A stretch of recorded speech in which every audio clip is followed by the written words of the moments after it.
Hello students, कैसे हैं आप सब। चलिए आज की क्लास स्टार्ट करते हैं। तो आज क्या पढ़ेंगे? तो आज पढ़ेंगे क्लास 10th का मैथ्स, कक्षा 10वीं गणित पढ़ेंगे। तो कक्षा 10वीं की गणित में लेसन 6 निर्देशांक ज्यामिति कोऑर्डिनेट जियोमेट्री पढ़ेंगे, उसका प्रश्नावली 1। ठीक है, तो इससे पहले लेसन 5 कंप्लीट कर चुके हैं, अध्याय 5 समानुपात और अनुपात। तो वो वाला वीडियो अगर आप लोगों ने नहीं देखा होगा तो उसका लिंक डिस्क्रिप्शन में मिल जाएगा, देख लीजिएगा। ठीक है, तो चलिए आज की क्लास स्टार्ट करते हैं। तो निर्देशांक ज्यामिति कोऑर्डिनेट ज्योमेट्री क्या होता है? तो ये एक पद्धति होता है जिसे सर्वप्रथम रेने दकार्ते एक गणितज्ञ थे, फ्रांसीसी गणितज्ञ और दार्शनिक भी थे। इन्होंने एक पद्धति दिया था, उसे कार्ती पद्धति कहा जाता है, इन्हीं के नाम पर कार्ती पद्धति।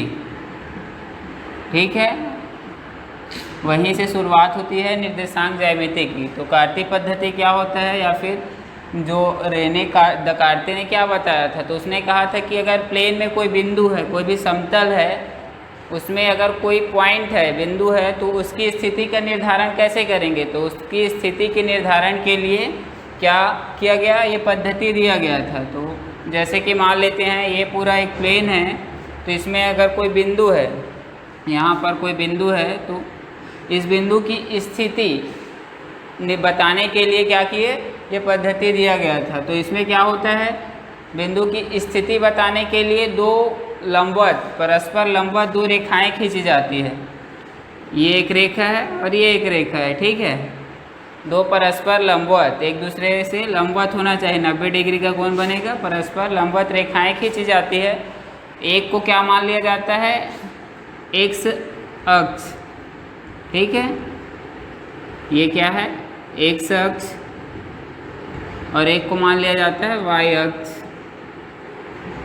ठीक है, दो रेखा खींचे, बिंदु के पास में परस्पर लंबवत होना चाहिए। ठीक है, उसके बाद दोनों रेखाओं को बराबर भागों में बांट देते हैं, यूनिट वाइज, 1 2 3,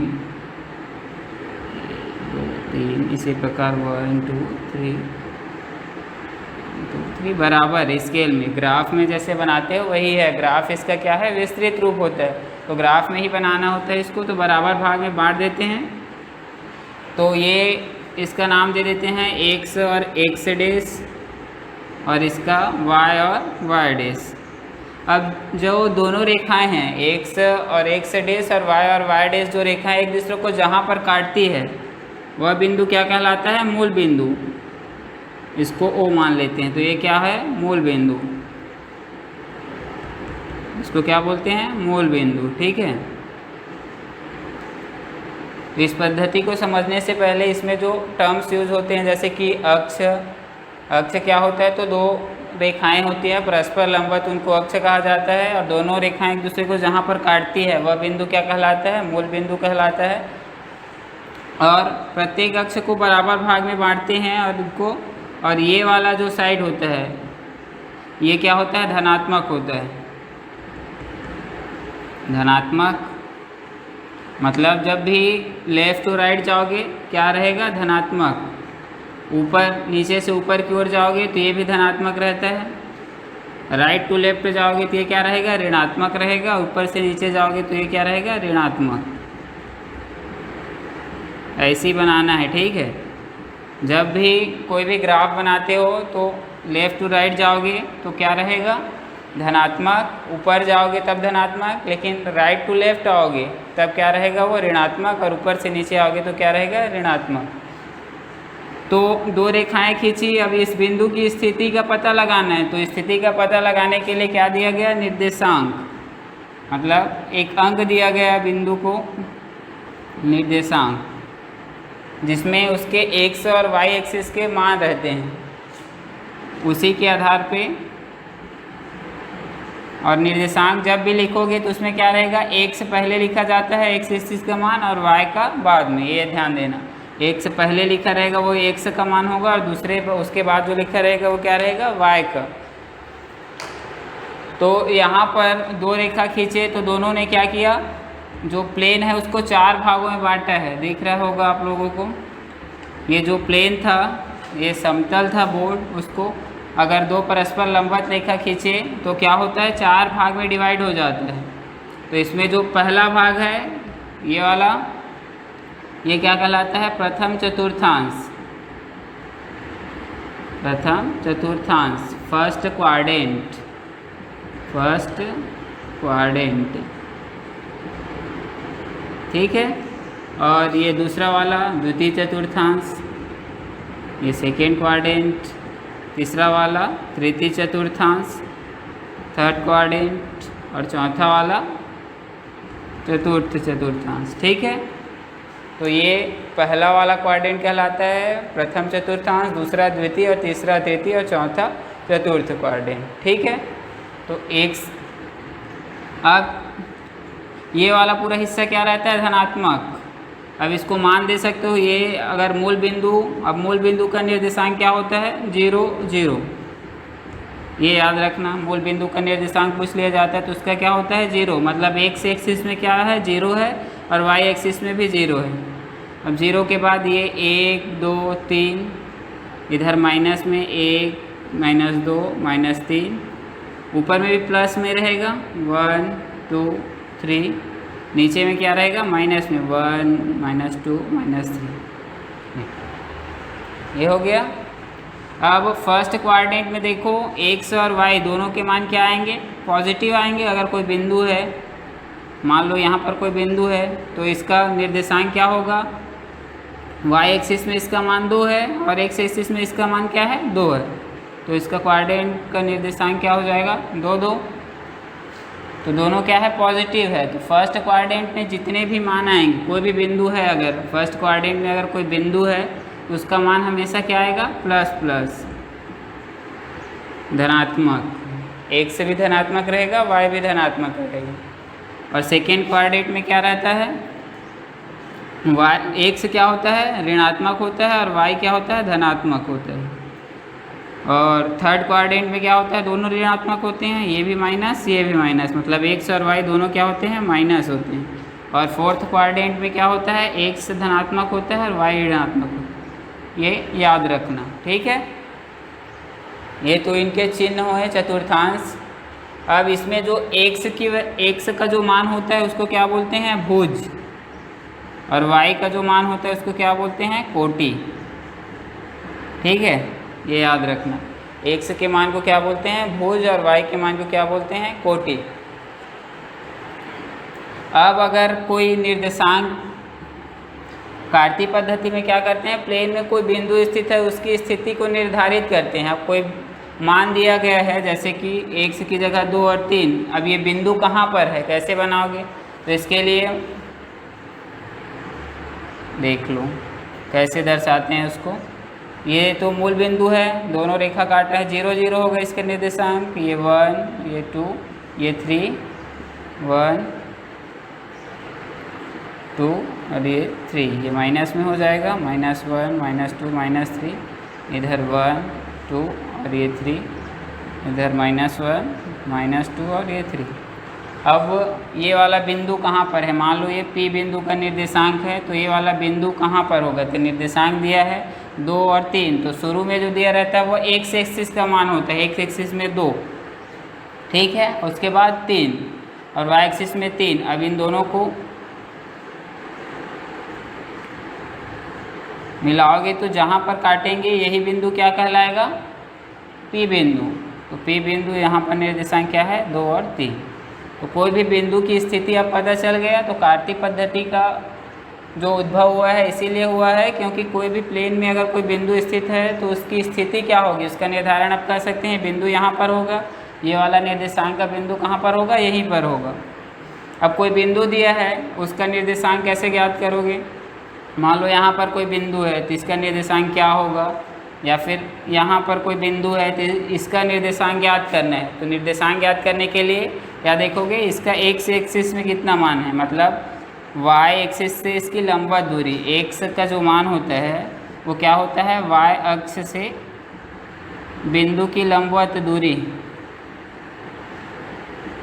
ये y एक्सिस है, y एक्सिस है तो y एक्सिस से कितना दूरी पर है, 3 यूनिट।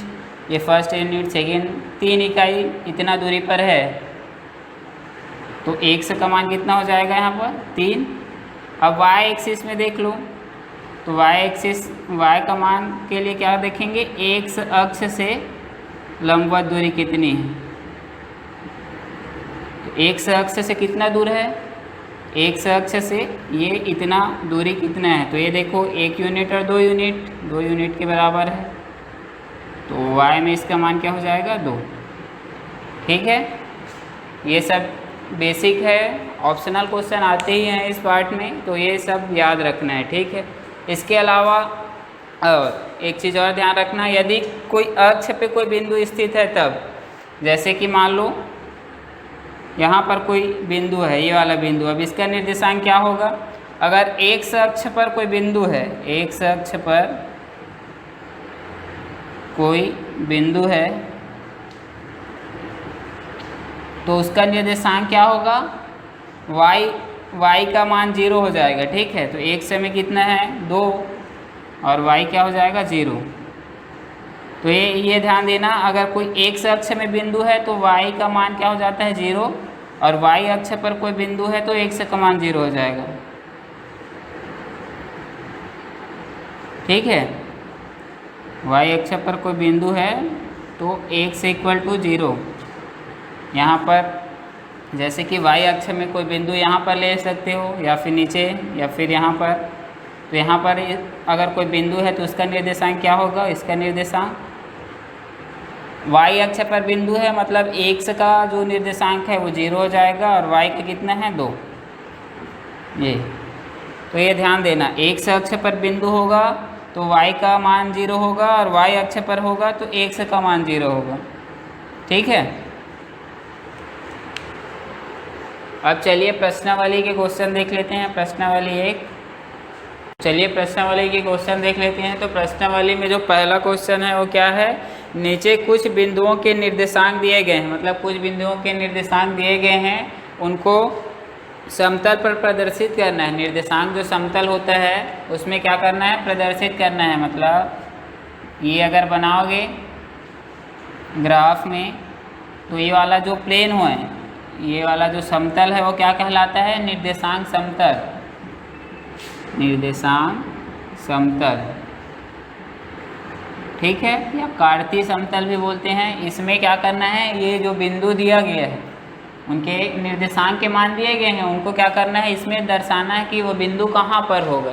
ठीक है, तो पहला क्वेश्चन, और बताना है कि किस चतुर्थांश में होगा, ये भी बताना है कि बिंदु किस चतुर्थांश में होगा। ठीक है, तो चलिए देख लेते हैं। तो जब भी आप लोगों को कोई भी बिंदु को निर्देशांक समतल में दर्शाना होगा तो यहाँ पर 4 बिंदु दिए गए हैं, तो चारों आ जाए, इसलिए सबसे बड़ा अंक होगा जिस निर्देशांक में, उसके हिसाब से इसको डिवाइड करना है। तो इसमें देख लो 3 4 5 6 7 सबसे बड़ा है, तो 7 बराबर भागों में ऊपर नीचे सभी को बांट लो, 7 तक जाना चाहिए। 1 2 3 4 5 6 7, इधर भी 1 2 3 4 5 6 7।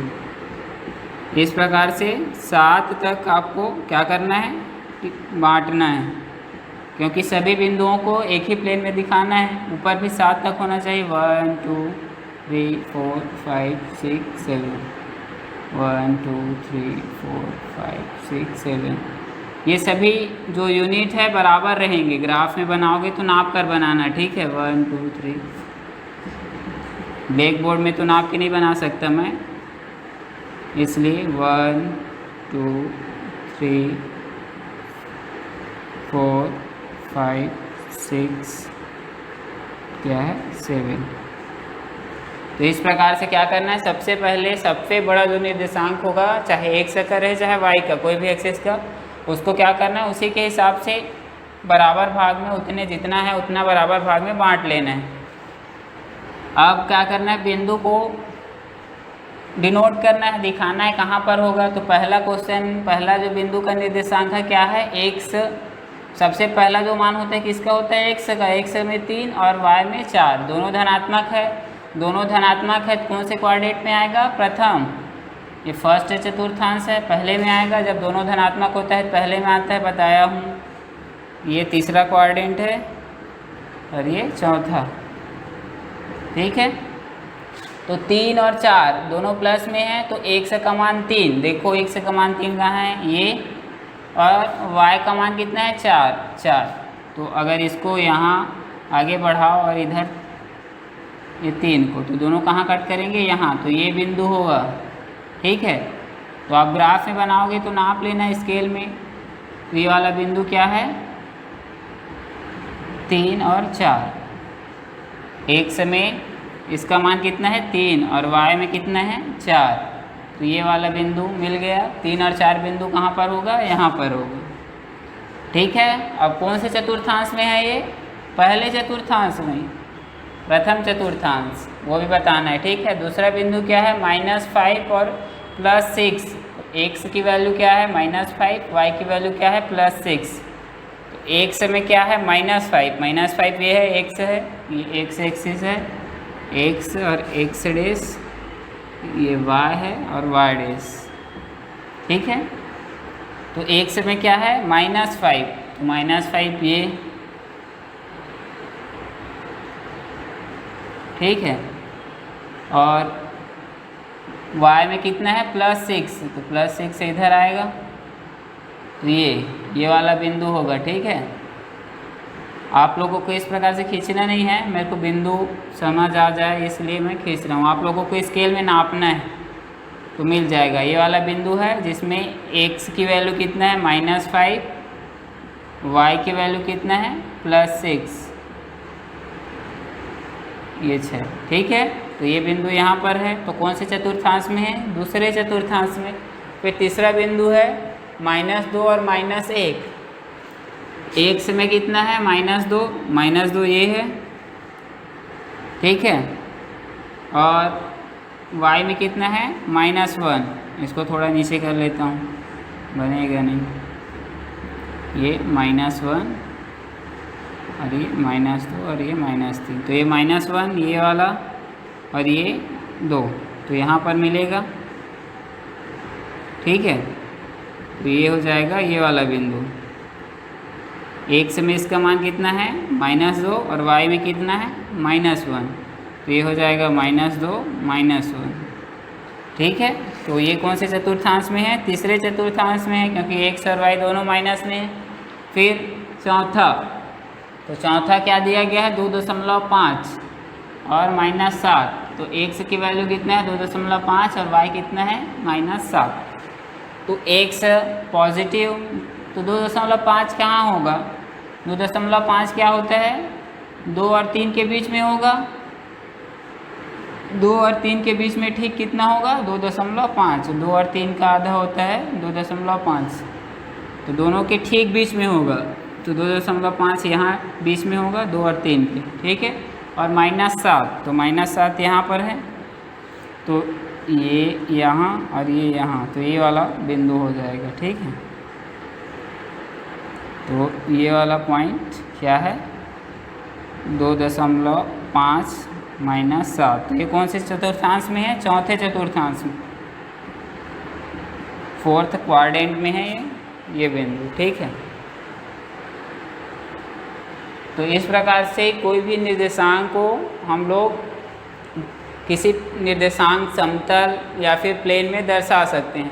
ठीक है, तो ये बिंदु, ये और ये 4 बिंदु को निर्देशांक समतल में दर्शाए हैं। ठीक है, और चतुर्थांश भी पूछा है, तो ये वाला फर्स्ट चतुर्थांश में है, ये सेकेंड में, ये थर्ड में और ये फोर्थ में।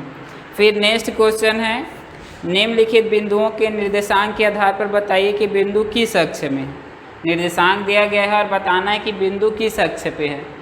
इसी में बता देता हूँ। तो पहला क्या है 0.5 पहला जो क्वेश्चन है। सेकेंड का 0 और 5। ठीक है, जो पहला है क्या है, पहला निर्देशांक 0 और 5। तो 0.5 कहाँ पर होगा, इसमें x का मान क्या है 0 और y क्या है 5।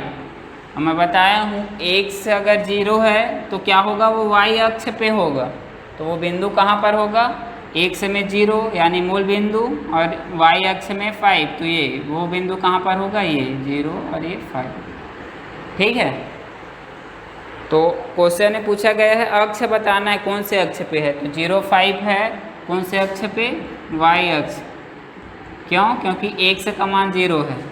सेम नेक्स्ट आगे क्वेश्चन जितना भी है सब इसी प्रकार से है, जैसे कि -6 और 0 है। अब y का मान 0 है तो कौन से अक्ष पे होगा, x अक्ष पे। सिर्फ अक्ष में बताना है तो डायरेक्ट बता सकते हो, तीसरा और चौथा बना लेना। ठीक है, उसके बाद नेक्स्ट क्वेश्चन जो है रिक्त स्थानों की पूर्ति कीजिए, फिल इन द ब्लैंक्स है। तो पहला क्वेश्चन क्या है, बिंदु P -4 और -7 किस चतुर्थांश में होगा। एक बिंदु है P, उसका कोऑर्डिनेट दिया है -4 और -5, मतलब उसका जो निर्देशांक है -4 और -5 दिया गया है, तो कौन से चतुर्थांश में होगा। देख सकते हो माइनस और माइनस, एक्स और वाई के वैल्यू माइनस दोनों में कहाँ पर है, एक से इधर भी माइनस है, वाई दोनों, तो कौन से चतुर्थांश में होगा, वो तीसरे चतुर्थांश में। ये वाला क्वेश्चन आता ही है। ठीक है, फिर सेकंड है एक्स अक्ष पर किसी बिंदु का वाई निर्देशांक। एक्स अक्ष पर कोई भी बिंदु ले लो तो उसका वाई का निर्देशांक क्या होगा, 0 होगा। बताया हूँ कि अगर कोई अक्ष पर कोई बिंदु होता है तो क्या होता है, जैसे कि ये देखो वाई अक्ष पर कोई बिंदु है तो उसका एक्स निर्देशांक 0 है। अब एक्स अक्ष पर कहीं पर भी कोई भी बिंदु होगा तो उसका वाई निर्देशांक क्या हो जाएगा, 0 हो जाएगा। जैसे कि ये एक्स अक्ष पे एक बिंदु है तो उसका वाई निर्देशांक क्या है, 0। कोई भी बिंदु ले सकते हो, कहीं पर भी ले लो, सभी में क्या आएगा, वाई का मान 0 ही रहेगा। उसके बाद है निर्देशांक समतल पर दोनों परस्पर अक्ष होते हैं। बताया हूँ कि दोनों जो रेखाएं होती हैं एक दूसरे के क्या होते हैं, लंबवत होते हैं, 90 डिग्री का कोण बनाते हैं, परस्पर लंबवत। ठीक है, तो निर्देशांक समतल पर, ये समतल पर कोई भी दो अक्ष होंगे एक्स और वाई, वो दोनों एक दूसरे के लंबवत होंगे। फिर है एक्स अक्ष पर, नहीं, चौथा क्वेश्चन है वाई अक्ष पर किसी बिंदु का एक्स निर्देशांक क्या होगा। अब वाई अक्ष पर कोई भी बिंदु लो, उसका एक्स निर्देशांक क्या होता है, 0, तो इसमें भी शून्य आ जाएगा। अब मूल बिंदु के निर्देशांक क्या होते हैं, मूल बिंदु का निर्देशांक, ये मूल बिंदु है, इसका निर्देशांक क्या होगा, मूल बिंदु का निर्देशांक। तो मूल बिंदु में एक्स भी 0 है और वाई भी 0 होता है, ये होता है 0 और 0। ठीक है, ये मूल बिंदु का निर्देशांक। फिर चौथा क्वेश्चन है ग्राफ बना है, उसके आधार पे कुछ क्वेश्चन दिए गए उसको बनाना है। ऐसे बिंदुओं को लिखिए जिनके एक्स निर्देशांक समान हैं। तो ग्राफ बुक में देख लेना, ये बना सकते हो, आसानी से बता सकते हो। ऐसे बिंदुओं को लिखिए जिनमें वाई निर्देशांक समान है, तो बुक में क्वेश्चन है। ठीक है, क्वेश्चन देख लेना, उसमें सिर्फ ये देखना है कि जो उनके वाई निर्देशांक है किसमें किसमें बराबर है। तो वाई कौन सा होता है, सेकेंड वाला, और फर्स्ट वाला क्या होता है, एक्स निर्देशांक, बस ये याद रखना, तो वो बन जाएगा। और y को क्या बोलते हैं, y निर्देशांक को कोटि, और x को क्या बोलते हैं, भुज। ये अभी याद रख लेना। ठीक है, तो चलिए फिर नेक्स्ट क्लास में नेक्स्ट प्रश्नावली पढ़ेंगे।